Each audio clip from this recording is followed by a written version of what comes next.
ગણેશ ચતુર્થીના અવસરે જામનગરમાં યોજાઈ મોદક સ્પર્ધા। એક સાથે 12 લાડુ આરોગી સૌજીભાઈ મકવાણા પ્રથમ નંબરે રહ્યા।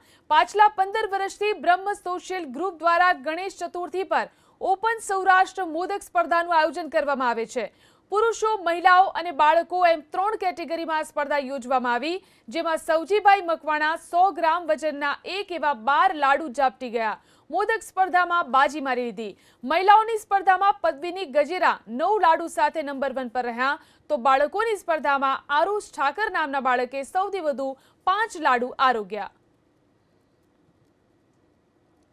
વર્ષે ગણેશજીને પ્રિય એવા મોદક આરોગવાની સ્પર્ધાનું આયોજન ઓપન સૌરાષ્ટ્ર આજે જામનગરમાં કરવામાં આવ્યું હતું।